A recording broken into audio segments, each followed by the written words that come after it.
আল্লাহুম্মা আমিন। আল্লাহ মাহফিলকে আপনি হেদায়েতের জন্য কবুল করে নিন। আমরা যারা মাহফিলে হাজির হইলাম আপনার ওলি না বলে কাউকে বিদায় দেন। রব্বির হামহুমা কামা রাব্বায়ানি সগীরা।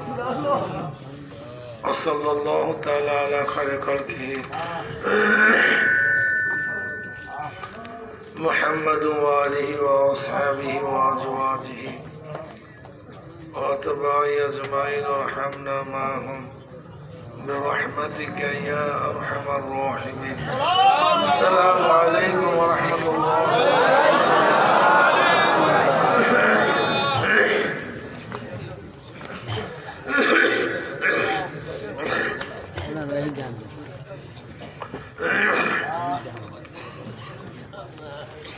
نحمد ونصلي على رسوله الكريم أما بعد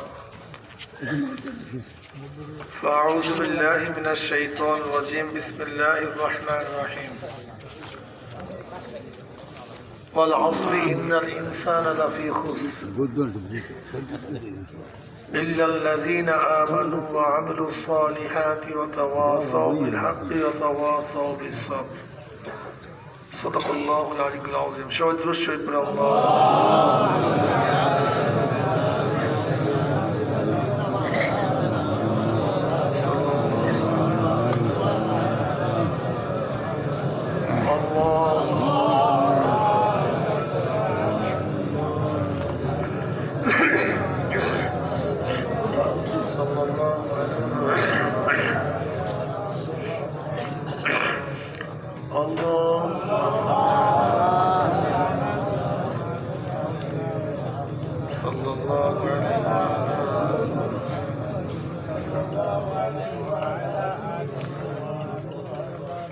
আল্লাহ পাকের শুকর যে মাওলাই করিম আপনাকে আমাকে দুনিয়ার সমস্ত ঝামেলার থেকে পরিত্রাণ দিয়ে কোরআন ও হাদিসের মাজলিস আলেম ওলামা মুমিন মুত্তাকিন জাকিরিন শাকিরিনদের গুরুত্বপূর্ণ এক দামি মাজলিসে আসার বসার বলার শোনার তৌফিক আল্লাহ পাক দান করছেন।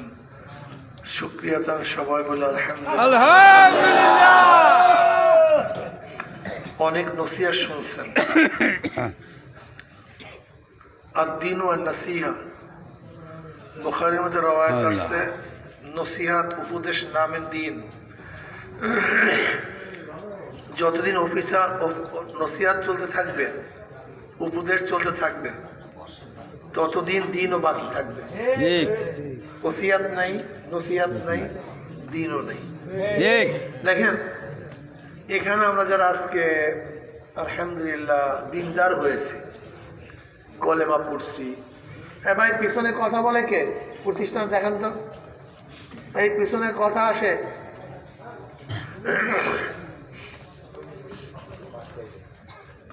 বয়ানে আসেন, এখনই শেষ হয়ে যাব। আমরা কিভাবে দাঁড়িয়ে রাখছি, কিভাবে টুপি পড়ছি, কিভাবে কলেমা পড়ছি, কোন একজন দায়ীর দাওয়াতের কারণ, ঠিক না? জনাবে মুহাম্মদ রাসূলুল্লাহ সাল্লাল্লাহু আলাইহি ওয়াসাল্লাম 570 ঈসাই সালে দুনিয়াতে আসছেন। 606 ঈসাই সালে নবুয়তি লাভ করেন। 11 হিজরিতে গোটা দুনিয়ার থেকে তিনি বিদায় হয়ে যান। কিন্তু ইসলাম এই পর্যন্ত পুষছে কিভাবে? নবী আলাইহিস সালাতু ওয়াস সালাম 40 বছর বয়সে নবুয়তি পান। হিজরত থেকে হিজরি সন শুরু 13 বছর ছিলেন মক্কায়। নবুয়তি পাওয়ার 13 বছর ছিলেন মক্কায়, তার মানে 53 বছর। এরপরে হিজরত করছে। হিজরি যখন শুরু 11 হিজরিতে দুনিয়ার থেকে বিদায় হয়ে গেছে। 53 আর 11 কত? 63। 63 বছর বয়সের গোটা দুনিয়াতে তিনি বিদায় হয়ে যান। নবী আলাইহিস সালাতু ওয়াস সালাম 11 হিজরি দুনিয়ার থেকে বিদায় হন, কিন্তু 69 হিজরি হারানো মসজিদ দেখছি লালমনিরহাটে। 69 হিজরি সাহাবায়ে কেরাম রিদওয়ানুল্লাহি তাআলা আজমাইনদের যুগ। তৎকালীন সময় ট্রেন ছিল না, প্লেন ছিল না, বাস ছিল না, জাহাজ ছিল না, এত সুন্দর রোড ছিল না, ঠিক না? তাই মক্কার থেকে এই লালমনিরহাট সাহাবায়ে কেরাম রিদওয়ানুল জামানায় ইসলামের দাওয়াত নিয়ে আসার কারণেই আজকে আপনার মাথায় আমার মাথায় টুপি। দেখেন,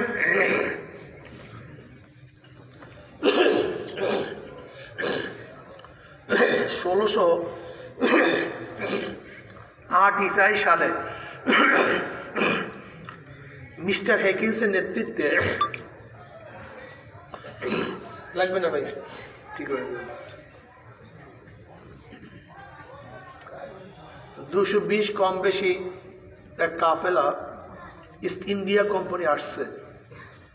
কিসের জন্য? ব্যবসার নামে দেশ দখল করার জন্য।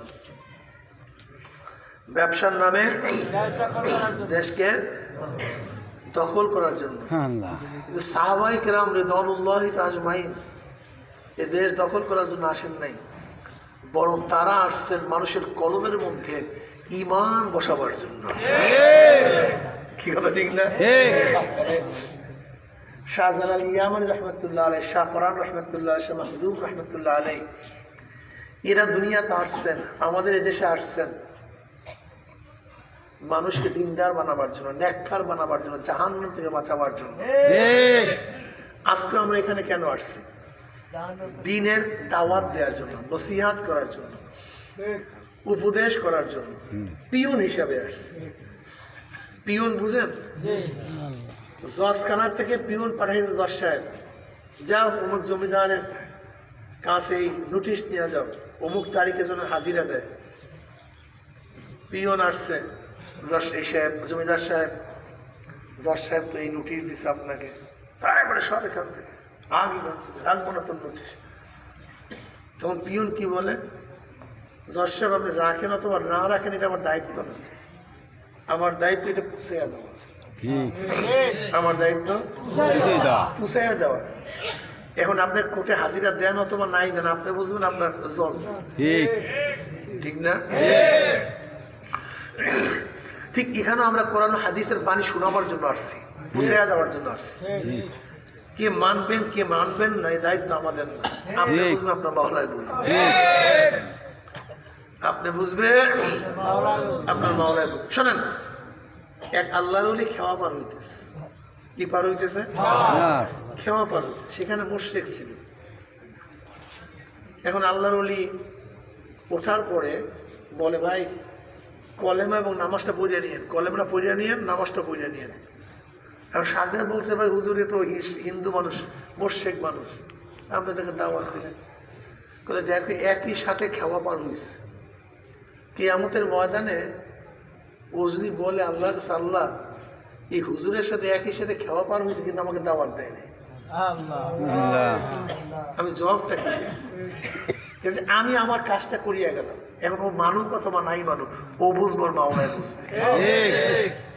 ঠিক আমরাও নসিহত শোনাবার জন্য আসছি। আপনি মানেন অথবা নাই মানেন, আপনি বুঝবেন, আপনার মাওলায় বুঝবেন। কি কথা ঠিক না?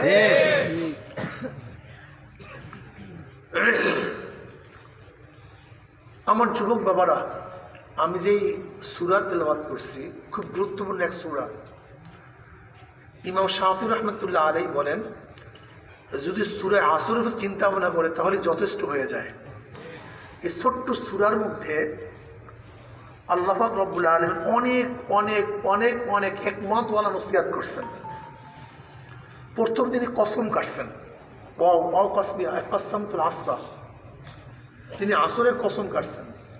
কে কসম কাটছে? আল্লাহ। কিসের কসম কাটছে? আসরের, সময়ের। সময়ের কসম কেন কাটলেন? সময়ের গুরুত্ব বোঝাবার জন্য। কি গুরুত্ব বোঝাবার জন্য ভাই? হ্যাঁ, গোটা দুনিয়া আমার সময়কে গুরুত্ব দাও। যদি সময়কে গুরুত্ব দাও তাহলে তোমার জীবন মূল্যবান হবে।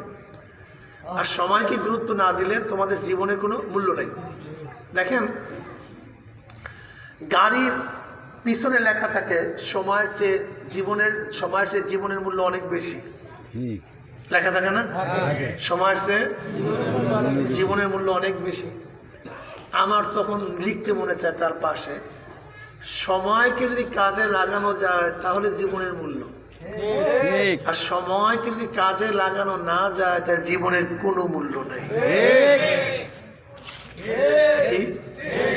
সময়কে যদি তাহলে, আর সময়কে যদি কাজে, সময় যদি কাজেই লাগান না যায় জীবনের মূল্য গরু ছাগলের চেয়ে খারাপ। দেখেন, সমাজের দামি কোনো জিনিস নেই। আপনি ভালো কৃষক, বীজ ভালো, জমিও ভালো, কৃষকও ভালো, কিন্তু যেই বীজ যেই সময় রোপণ করার দরকার সেই বীজ সেই ফসল যদি সেই সময় রোপণ বা লাগানো না হয়, ফসল ভালো হবে না খারাপ হবে? কারণ বীজ তো ভালো, জমি তো ভালো, কৃষকও ভালো, খারাপ হওয়ার কারণটা কি? সময়ের গুরুত্ব দেয় না, সময় মতো হয়নি। হোটেল ভালো, নাম করা হোটেল, নাস্তাও ভালো, অনেক দূর দূরান্তর থেকে নাস্তা করার জন্য আসে। চিন্তা করতেছে আমার হোটেল এত ভালো, নাস্তাও ভালো, আজকে সকালবেলা নাস্তা পাকাবো না, 9টা থেকে নাস্তা পাকানো শুরু করছে। আজকে চলবে হোটেল? নাস্তা চলবে না, কেন? আজকে তো নাস্তাটা ভালো হয়েছে। সময় মতো হয় না, সময়ের গুরুত্ব দাও। ছাত্র সব পারে, কোনো প্রশ্নের উত্তর তার অজানা নাই, কিন্তু হলের সময় মতো যায় নাই, পাস না ফেল, কিসের গুরুত্ব না দেওয়ার কারণে। দেখছেন অবস্থা, সময়ের গুরুত্ব। সময়ের আগে ফল পারলে পচবে না পাকবে? সময়ের আগে ধান কাটলে কাজে লাগবে না নষ্ট হয়ে যাবে? সময়ের আগে যদি বাচ্চা বের হয়, কেন? সময় মতো হয় নাই, খসরাত দুনিয়া। যদি সময়ের গুরুত্ব না দেওয়া হয়, খসরাত দুনিয়া ওয়াল আখিরাহ। সময়ের গুরুত্ব না দিলে যেরকম খসরাত দুনিয়া ওয়াল আখিরাহ, আখিরাত তো বরবাদ। যেরকম এই নামাজ পড়বো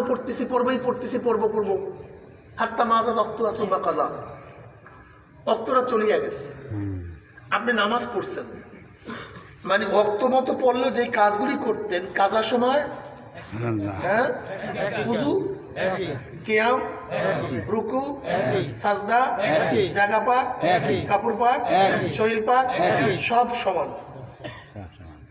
লেকিন শুধু সমান গুরুত্ব দেন নাই।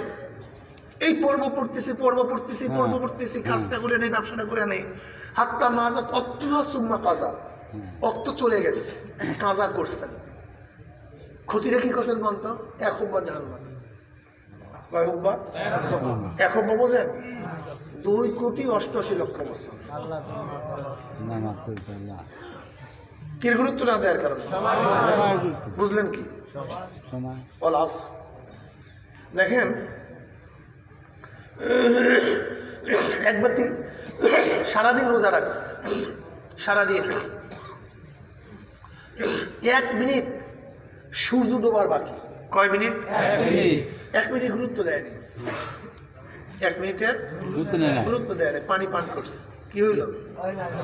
কাজা কাফারা 2টা আছে। কাফারা বুঝলেন? কি বুঝলেন? 60টা রোজা একই সাথে, এক টানা 59টা পর্যন্ত রাখছেন, একটা ফাংশন আবারও 59টা রাখছেন, আবারও 59টা রাখছেন, আবারও। কয় মিনিট গুরুত্ব না দেওয়ার কারণে? সময়ের গুরুত্ব অনেক কঠিন। কলেমা পড়তেছি, এর মধ্যে সাকরাতুল মাউত চলে আসছে, আখিরাতের মানজার দেখিয়ে ফেলাইছে। এখন 1000 বার কলেমা বললে কাজ হবে? বেঈমান না মুমিন? কথা বলেন না কেন? কি অনুযায়ী কলেমা না পড়ার কারণে? সময় মতো কলেমা হয় না, সময়ের পরে আর কাজ হবে না। বুঝাইতে পারবে? অথচ আমাদের দেশে সময়ের কোনো গুরুত্ব নেই। যত উন্নত কান্ট্রি তারা সময়কে সবচেয়ে বেশি মূল্যায়ন করে, সবচেয়ে বেশি গুরুত্ব দেয়। জাপানের রেলমন্ত্রীর কারণে 3 মিনিট রেল ওয়েট করছে, চাকরি শেষ। জাতীয় জীবন থেকে 3 মিনিট সময় নষ্ট করার ক্ষমতা তোমাকে কে দিয়েছে? অথচ আমরা বেহুদা সময় খরচ করি। আল্লামা রুমি রহমাতুল্লাহ আলাইহি বলেন, প্রত্যেকটা সেকেন্ড সময় একটা হিরক তুল্য, মানিক তুল্য। কি তুল্য? বিশ্বাস হয় না? পরে সবাই সুবহানাল্লাহ। জানেন কি হয়েছে? এই মাত্র মিজানের অর্ধেক নেকে পূর্ণ হয়ে গেছে। অন্য রওয়ায়াতের মধ্যে আসমান জমিন খালি জায়গা ভরে গেছে। একটা নেক কি?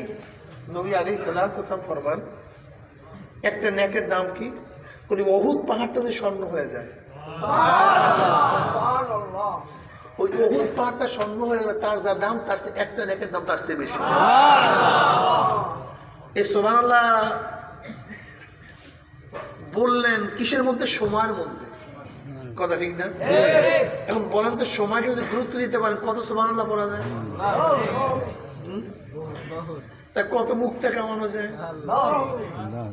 সুলাইমান নবী আলাইহিস সালাতু ওয়াস সালাম তখ্ত সুলাইমানে উঠতেছিলেন, ঘুরতেছিলেন, শাহ শাহ চলতেছিলেন, বিশাল ব্যাপার স্যাপার, উপরে পাখি ঝাঁক ঝাঁক করে চলতেছে। আমরা তো ছায়া দেয় তাবু, ছাদ, অন্য কিছু। আর সুলাইমান নবী আলাইহিস সালাতু তখ্তের উপরে ছায়া দিচ্ছিল পাখি। বুঝেন ডিজাইনটা কেমন? অন্য ডিজাইন না। তখ্তের ছায়া এক কিশোর পড়ছে, এক কৃষক মোমেনের উপর পড়ছে।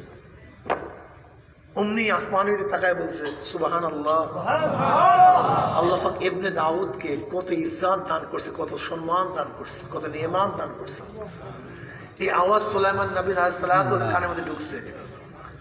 অমনি নবী সুলাইমান আলাইহিস সালাতু বললেন, শোনো হে মোমেন, আল্লাহ পাক আমাকে যে ইজ্জত, যে নিয়ামত দান করছেন, এর চেয়ে অনেক বেশি দামি তোমার একবার সুবহানাল্লাহ। কেন? কারণটা কি?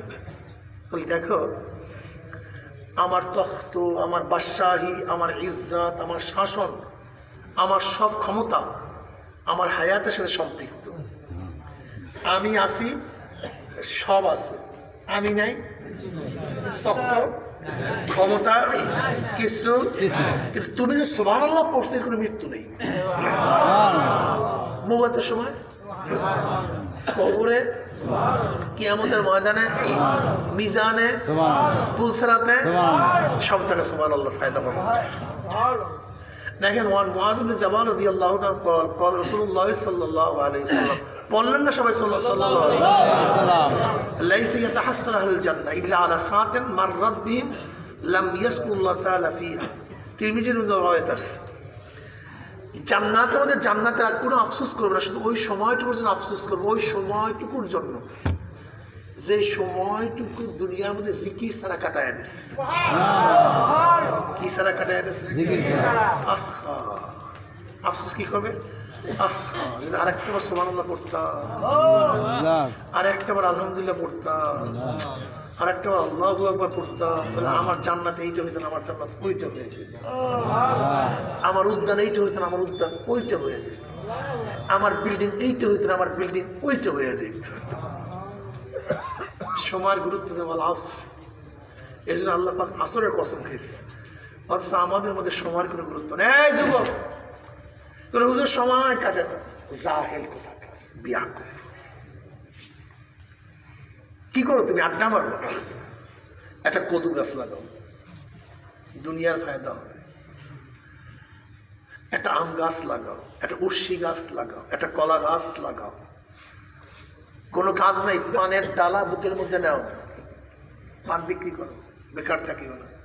লজ্জার বিষয় কেন? চুরি করতে লজ্জা লাগে না?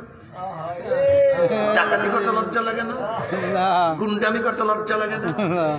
হাত পাতি আর টাকা চাইতে লজ্জা লাগে না? আমাকে 500 টাকা দাও। সান্দামি করতে লজ্জা লাগে না? কিডন্যাপ করতে লজ্জা লাগে না? হ্যাঁ, পানে ডালাতে লজ্জা লাগে কেন?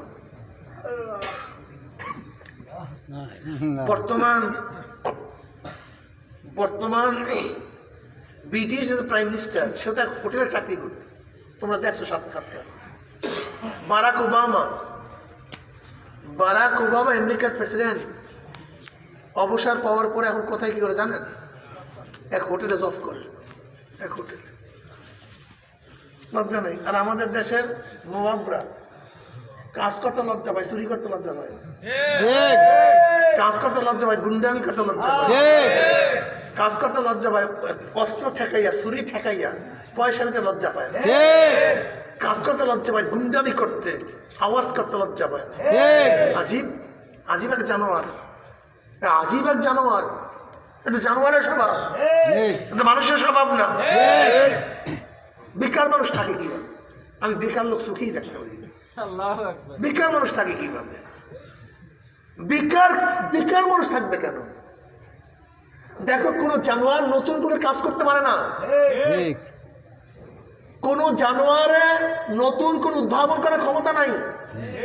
আল্লাহ পাক হার্ট ডিস্কের মধ্যে যা ঢুকাইয়া দিছে, প্রত্যেকটা জানোয়ার ওই একই কাজ করবে, এর বাহিরে নতুন কিছু ঘটাবার ক্ষমতা জানোয়ার রাখে না, একমাত্র মানুষ।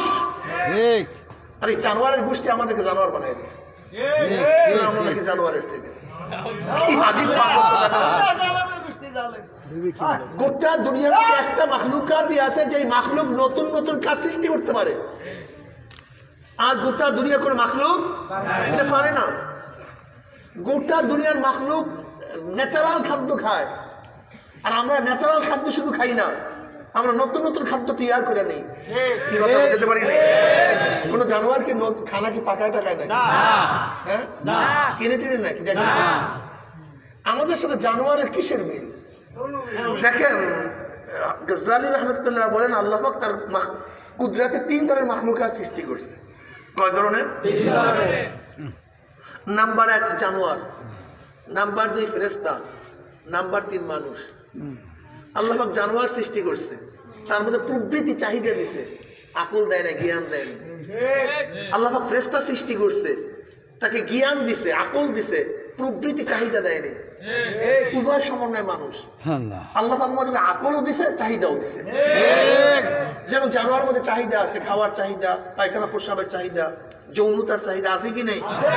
নাই। জ্ঞান, উচিত কি উচিত না, কি করব কি করব না, এ হালাল না হারাম, এটা আমার মা না খালা না কি, এটা বাজার না ঘাট, এরকম কোনো টেনশন চিন্তা কোনো কিসের মধ্যে নাই। জানার মধ্যে আছে কি? চাহিদা আছে, পায়খানা প্রস্রাবের চাহিদা আছে। এখন গরু কি চিন্তা করবে এটা রোড? এটা আমার মালিকের মাথায় পড়বে এখন প্রস্রাব করলে? প্রেশার আসছে তো সারিয়ে দিচ্ছে, যৌনতা আসছে তো বাজার না ঘাট না কোথায়, তোর টেনশন নেই, আকল নেই, আসে চাহিদা। ফেরেশতাদের মধ্যে চাহিদাই নেই, খাওয়ার চাহিদা, যৌনতার চাহিদা, পায়খানা প্রস্রাবের চাহিদা, আছে আকল। আর আল্লাহ উভয় সমন্বয়, চাহিদাও আছে, আকল আছে। যেই মানুষটা তার চাহিদাকে আকল বা জ্ঞান দ্বারা কন্ট্রোল করতে পারবে, সেই মানুষটা সেই মানুষটা ফেরেশতাদের চেয়ে দামি হয়ে যাবে। ওয়ালাকাদ কাররামনা বানি আদম। আর যেই মানুষটা তার চাহিদাকে আকল জ্ঞান দ্বারা কন্ট্রোল করতে পারবে না, উলাইকা কাল আনআমি বাল হুম আদাল, ওইটা চতুষ্পদ জানোয়ারের চেয়েও খারাপ হয়ে যাবে।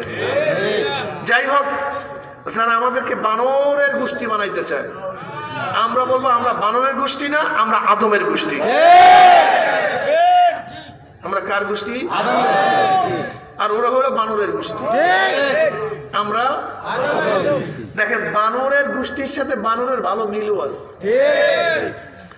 যারা মনে করে আমরা বানরের গোষ্ঠী, তাদের সাথে বানরের বিশ্বাস হয় না। বানর দাঁড়ায় প্রস্রাব করে, বসিয়া প্রস্রাব করে। বানরের গোষ্ঠী মিল আছে কি নেই? বানর প্রস্রাব করিয়া পানি লয়, ঢিলা লয়। বানরের গোষ্ঠী নামাছাড়া দিয়া মিল আছে কি নেই? বানর হালাল হারাম তমিজ করিয়া খায়। বানরের গোষ্ঠী, বানর ওই যে প্রথম বিবাহ করছে ওই একই স্ত্রী নিয়ে আছে, ওই যে প্রথম যে স্বামী গ্রহণ করছে একই স্বামী নিয়ে আছে। বানরের গোষ্ঠীও লিভ টুগেদার। কি লিভ টুগেদার? যাকে ইচ্ছা তাকে, যার যে মন যখন চায়।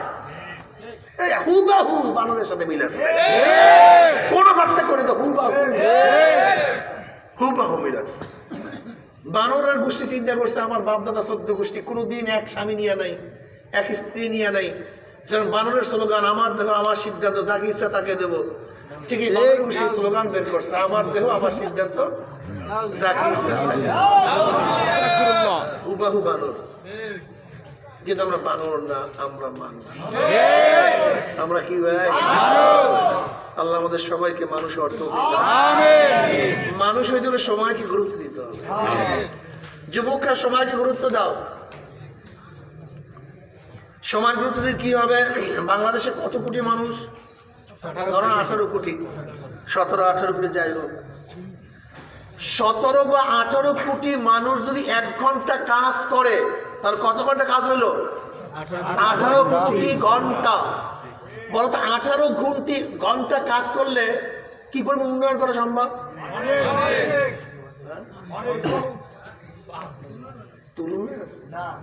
তুলনা নেই। কিন্তু এত হাজার হাজার কোটি কোটি টাকা লস করতেছে প্রতিদিন এই সময়ের গুরুত্ব না দেওয়ার কারণে। এই জন্য আল্লাহ পাক আসরে কসম পেয়েছে। এই যুবক আজকে কয় তারিখ? কি মাসের? এই ফেব্রুয়ারি মাসের 10 তারিখে যে মাগরিবের নামাজ চলিয়ে গেছে, এটা আসবে আর কোনো দিন? আগামীকাল আসবে না মাগরিব? তারিখ কত? পরের দিন আসবে না? তারিখ ফেব্রুয়ারির 10 তারিখ আবার মাগরিব আসবে, কিন্তু সন কিন্তু এই নামাজ আর সময় চলিয়ে যাইতেছে, সময় চলিয়া যাইতেছে। যে আসর চলিয়া গেছে আর কোনদিন আসবে না, যে জহুর চলিয়া গেছে আর ওরে বেয়াকুব, কিয়ামতের ময়দান আল্লাহ পাক যখন আমল নাম উল্টাইতে থাকবেন, দেখবেন 10 তারিখের নামাজ কাজা, 9 তারিখের নামাজ কাজা, 8 তারিখের নামাজ কাজা, 7 তারিখের নামাজ কাজা।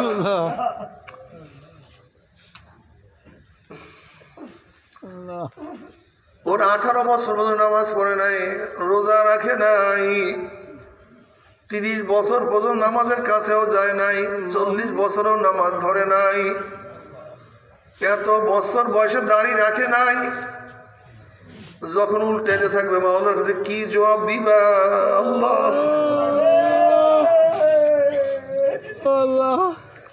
হাসিবু ক্বাবলা আন তুহাসাবু, তোমার কাছে প্রশ্ন করার আগে তুমি তোমাকে প্রশ্ন করো। ওর মন, ও চক্ষু, তুই গুনার দিকে বেশি তাকাইছো না নেকের দিকে বেশি তাকাইছো?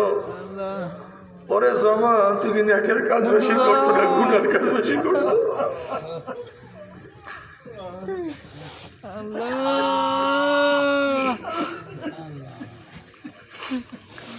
ওরে কান, তুই কি নেকের আওয়াজ বেশি শুনছো না গুনার আওয়াজ বেশি শুনছো? ওরে হাত, কত নেকের কাজ করছো, কত মদের পেয়ালা ধরছো রে হাত? ওরে হাত, কত গাঁজার কলকি ধরছো? ওরে হাত, কত চুরি করছো, কত ডাকাতি করছো, কত খুন করছো, কত জুলুম করছো? ওরে হাত, অবৈধভাবে কত মহিলার গায়ে হাত লাগাইছো? ওরে পা, তুই কি নেকের দিকে বেশি আসছো না গুনার দিকে বেশি আসছো? ওরে গুনাহ যা করছো তওবা করতে পারছো কি পারো নাই? তওবা যা করছো আমার মাওলায় মাফ করছে কি করে নাই? হিসাব নিকাশ মিলাও, সামনে কদম বাড়াও, সামনে বিশাল কুয়া, বিশাল গর্ত, বিশাল কুয়া, বিশাল গর্ত, বিশাল সাগর।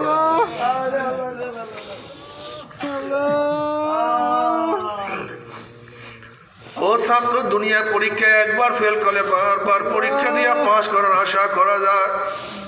ও ব্যবসায় দুনিয়ার মধ্যে একবার ব্যবসায় লস খেলে বারবার ব্যবসা করিয়া লাভ করার আশা করা যায়। ওরে আসামি, দুনিয়ার মামলায় ম্যাজিস্ট্রেট করে হারলে জজ করে আপিল করিয়া, জজ করে হারলে হাই করে আপিল করিয়া, হাই করে হারলে সুপ্রিম কোর্টে আপিল করিয়া যে তার আশা করা যায়।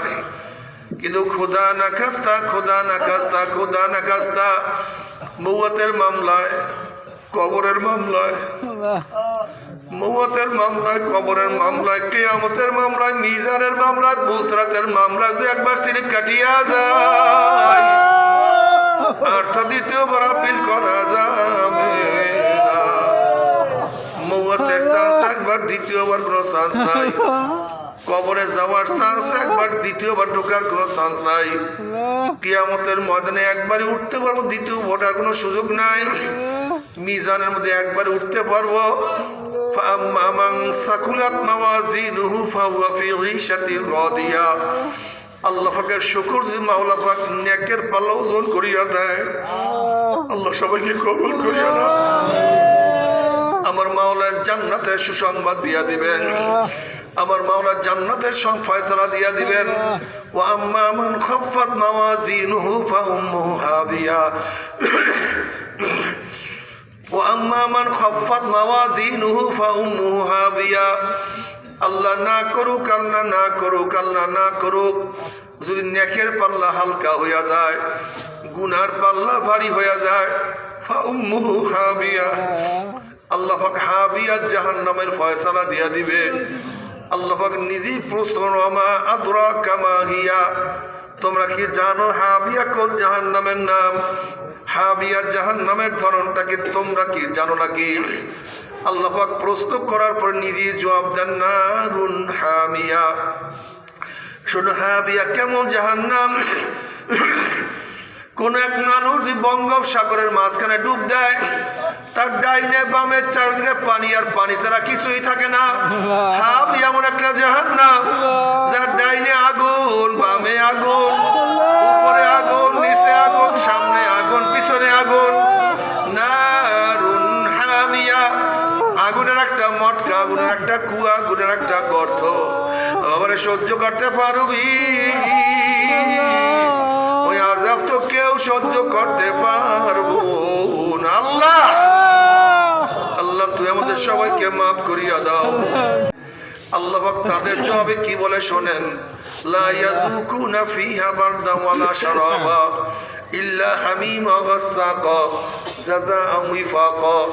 যখনই নাফরমানরা পানি পানি করে চিল্লাতে থাকবে, আল্লাহ পাক ডাক দিয়ে ফেরেশতারা, এই নাফরমানকে দুনিয়াতে কত নিয়ামত আমি খাওয়াইছি, আমার এত নিয়ামত খাইয়া লয়ে যারা আমার হুকুম পালন করে নাই, ওদের জন্য ঠান্ডা জাতীয় ঠান্ডা পানির ব্যবস্থা আমি রাখি নাই, বরং ওদের জন্য গরম পুজ এবং গরম পানির ব্যবস্থা রাখছি।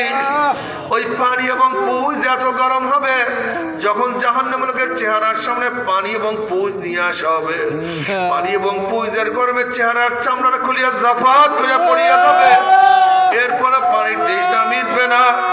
যখন ডক ডক ডক করে পানি এবং পুজ গিলিয়া খাইয়া ফেলাইবে, পেটের মধ্যে গিয়া নারী বুড়ি সব জ্বালাইয়া পোড়াইয়া গলাইয়া পিছনের রাস্তা দিয়া জুপ জুপ করে ফালাইয়া দিবে। আল্লাহ পাক কালামে পাকের মধ্যে ফরমান, লা ইয়ামুতু ফিহা ওয়ালা ইয়াহইয়া।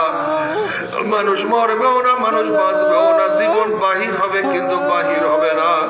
বাবারে সহ্য করতে পারবি?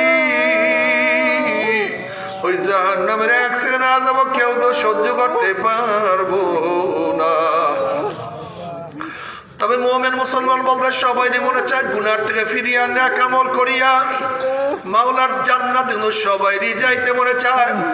গুনাহ নিয়ে মাওলার জাহান্নামে কাউরে কিন্তু যাইতে মনে চায় না। কিন্তু কেনই বা আমরা নেক আমল করতে পারি না, কেনই বা গুনার কাম ছাড়তে পারি না? এর মূল কারণ হলো আপনার এবং আমার পিছনে নফস এবং শয়তান লাগিয়া রয়েছে। এই নফস এবং শয়তানকে বাঁচার জন্য যে কোনো একজন হক্কানি আল্লাহর ওলির হাতে হাত দিতে হবে রে বাবা। খবরদার, বর্তমান জমানায় পীর মুরিদ নামে ভেজাল, ব্যবসা, দলাদলি, হিংসা, হাসাদে পরিণত হয়ে গেছে। সমস্ত আল্লাহর ওলির একমত, যেই পীরের 5 জন মুরিদের মধ্যে কমপক্ষে 3 জনকে দেখবেন আলহামদুলিল্লাহ সুন্নাত মুআফিক আমল আখলাক মজবুত হয়ে যাইতে আছে, গুনার কাম ছাড়তে আছে, নেকের আমল ধরতে আছে, কলব নরম হইয়া চোখে পানি আসতে আছে। বৃক্ষতার নাম কি, ফলে পরিচয় আমি চরমোনাই বুঝি না। চরমোনার দাওয়াত, প্রশংসা, প্রচার প্রসার করার জন্য আসিনি রে বাবা। চরমোনায় যাওয়ার তোমার কোনো দরকার নাই, কোনো দরকার নাই, কোনো দরকার নাই। তুমি যার কাছে গিয়া পারো গুনার কাম সারো, নেকের আমল ধরো, কলম নরম করিয়া চোখে পানি নিয়া মাওলার কবরে যাইও। যেরকম দুনিয়ার ঘরে আগুন লাগলে পানি ছাড়া নিভানো যায় না, ঠিক তদ্রুপ তোমার এবং আমার গুনার দরজায় জাহান্নামের আগুন জ্বলিয়া রইছে। চোখের পানি ছাড়া কিন্তু জাহান্নামের আগুন নিভানো সম্ভব না। আমার জন্য দোয়া চাই, আমিও দোয়া করি। সবাই সবার জন্য প্রাণ খুলিয়া দোয়া করো, যেন কিয়ামতের ময়দানে আমরা গলাগলি বাঁধিয়া বলে একসাথে জান্নাতে যাওয়ার তৌফিক দিয়া দেন।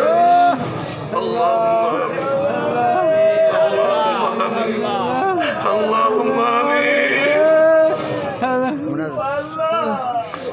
ও আমার মা বোনেরা,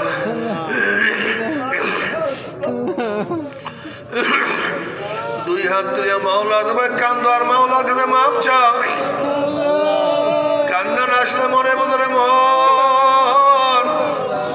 একদিন এই ঘরের দরজা যেন তোর বউ মেয়ে উঠছিলেন এমন, কত মেয়ে লোকে শরবত খাওয়াছে, কত মেয়ে লোকে বাতাস করছে। আবার একদিন এই ঘরের দুয়ার দিয়ে মরা লাশে বাইর হব, ছেলে কানবে মামা করে, মেয়ে কানবে মামা করে। ওরে মঞ্জু তো আর দিব না। আল্লাহ কত আলে মোলামদের হাত তুললাম রে মা, আল্লাহ কত সাদা দাড়ি ওরা ভাইদেরকে নিয়ে হাত তুললাম রে মা, আল্লাহ কত বেগুনার নাবালেক তালবেলি ভাইদেরকে নিয়ে হাত তুললাম রে মা। আল্লাহ আমি তো গুনাহগার, আমার দিকে না তাকাইয়া তোমার যেই বান্দার হাত পছন্দ হয় তার উসিলায় আমাদের সবাই গুনাহ কথা মাফ করে দাও। আল্লাহ আমার যুবক ওদেরকে কবুল করিয়া নাও, আল্লাহ আমার যুবক ওদেরকে কবুল করিয়া নাও, আল্লাহ আমার যুবক ওদেরকে কবুল করিয়া নাও, আল্লাহ আমার মুরব্বী ওদেরকে কবুল করিয়া নাও, আল্লাহ আমার মা বন্ধুকে কবুল করিয়া নাও। আল্লাহ আমরা যারা হাত তুললাম জানি না কার মা নাই, বাবা নাই, দাদা নাই, দাদা নাই, দাদা নাই, দাদা নাই। যত মুমিন মুমিনাত মুজাহিদরা কবরে শুয়ে সবার কবরে আযাবকে মাফ করে দাও। খাস করে আমাদের শায়েখ ও মুর্শিদের কবরকে জান্নাতের বাগিচা বানাও। মা দাদা সহ তামাম দুনিয়ার মাশায়েখদের মাকামকে জান্নাতের বুলন্দ করে দাও। আমাদের হাওলা আওলাদ ওয়ার খাস গোলাম বাদশা কবুল করে নাও। আমিন। ربنا هب لنا من ازواجنا وذريتنا قرة أعين واجعلنا للمتقين إماما رب ارحمهما كما ربياني صغيرا وصلى الله تعالى على خير خلقه محمد وآله وأصحابه وأزواجه وأتباعه أجمعين وارحمنا معهم برحمتك يا أرحم الراحمين। ভাই বসেন, কি উঠছেন না? যত খাটো মেয়ে পাগলি না। আমরা পড়তে গাছের সাথে ডাইন হাতে সবাই তওবা করি, পড়তে গাছের সাথে ডাইন হাতে সবাই তওবা করি, ডাইন হাতে সবাই তওবা করি। আল্লাহ আল্লাহ পর্দালে মোহাম্মদ নিয়াত করে মোহাম্মদের সাথে তওবা করতেছি। এই তওবা যাদের বায়াত হন নিয়াত, মুরিদ হন নিয়াত, তারা নিয়াত করেন মুরিদ হয়ে গেলাম। আর যাদের মুরিদ হন নিয়াত নেই তারা নিয়াত করেন গুনাহ থেকে তওবা করলাম। আল্লাহ পাক আমাদের প্রত্যেকের নেক নিয়াতকে কবুল করে নিন। আমিন। শোনা আমার সাথে সাথে পড়েন আউযু বিল্লাহি মিনাশ শাইতানির রাজিম। বিসমিল্লাহির রহমানির রহিম। বিসমিল্লাহির রহমানির রহিম। আশহাদু আল লা ইলাহা ইল্লাল্লাহু ওয়াহদাহু লা শারীকা লাহু ওয়া আশহাদু আন্না মুহাম্মাদান আবদুহু ওয়া রাসূলুহু। তওবা কিয়া মাইনে सबूरी बातों से और सबूरी कामों से मेरे अल्लाह इस तौबा को कबूल कर और बयात क्या मैंने तरीका सिश्तिया सबरिया कादरिया नक्शबंदिया मुजद्दिया के ऊपर हाथ ফকির সৈয়দ মোহাম্মদ ফাইজুল করিম খলিফা শাইখুনা মুর্শিদুনা মরহুম জনাব হযরত মাওলানা সৈয়দ মোহাম্মদ ফজলুল করিম साहिब के अहमद अल्लाह इस तरीके की नेमतों मेरे नसीब कर और जमात में रसूलुल्लाह सल्लल्लाहु अलैहि वसल्लम के मेरे हशर का आमीन भाई বসেন আমার জন্য দোয়া চাই খাস করে এই মাহফিল যাদের জন্য হয়েছে যুবক বাবারা তারা দোয়া চেয়েছে ঢাকার অনেকেই দোয়া চেয়েছে আল্লাহ দাওয়াত আগামী এই 15, 16, 17 তারিখ এই যে বুধবার থেকে চরমনাইতে লক্ষ লক্ষ আল্লাহর একত্রিত হবে কি তাদের সাথে থাকতে আমাদের মন চায় না ভাই যাওয়ার জন্য রাজি আছেন ইনশাআল্লাহ কি যুবক বাইরে যাবেন ইনশাআল্লাহ মুরব্বিরা শোনেন শোনেন স্বাস্থ্য খারাপ হলে মাঝে মাঝে হসপিটালে ডাক্তারের পরামর্শ না থাকলে রোগ